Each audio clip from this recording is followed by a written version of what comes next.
Good morning, spin enthusiasts. I've been getting a lot of requests lately for audition tips videos, and while I'm not in a position at the moment to go through and make a fancy audition tips video like I've done in the past, and there are audition tips videos on the YouTube channel, so you can go check those out.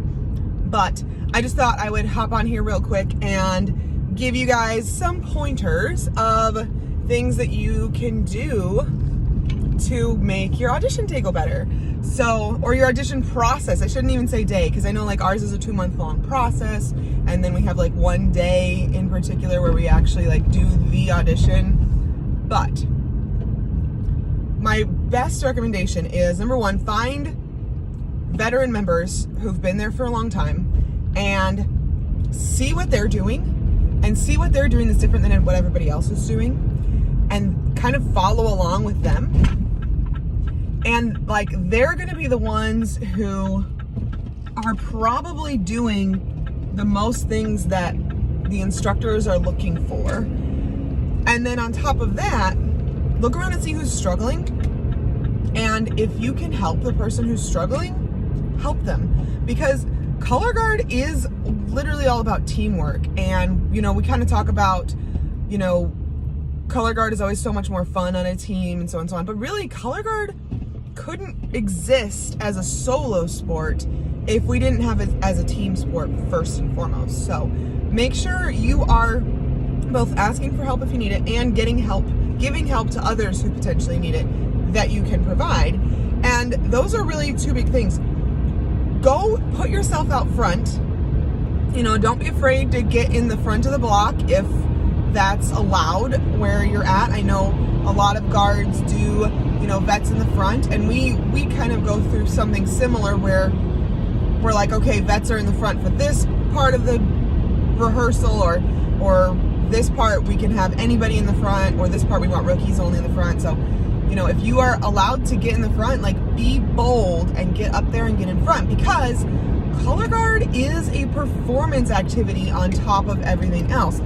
So you have to demonstrate through your actions that you are not afraid to be the center of attention, to be up there in front of everybody. So those are my big things there. Listen to your instructors, accept corrections from anybody who is giving corrections. You know, if people are willing to correct you on something, then, you know, you should be grateful for that, because honestly, I know sometimes it seems like mean, like, oh, she corrected me on this thing, and like really, the person giving the correction a lot of times might be really nervous about giving the correction, and they might see that you're doing something the wrong way, or it's just slightly different from everybody else, and they notice that, and there's no way for you to notice that on your own. And so if they notice it and they're like, hey, here's a correction, you know, you really should be grateful for that, because they could be afraid about someone lashing out at them. Hopefully it's not like that for your guard. We've done a lot of work to try to change the color guard culture and the color guard, you know, idea of accepting corrections.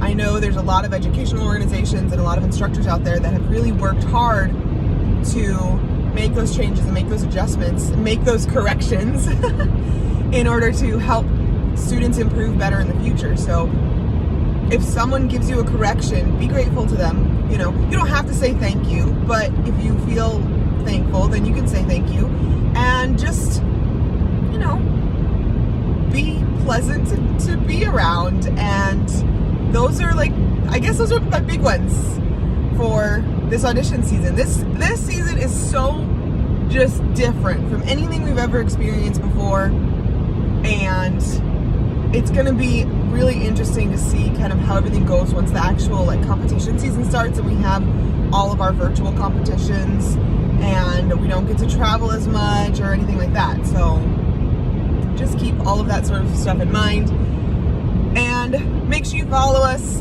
and also make sure you go follow Style Plus Band on YouTube. We're going to be working on the Back to Basics Color Guard Roundtable with high school students coming up very, very soon.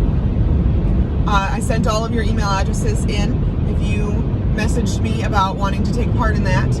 And yeah, should be a good time. See you guys later.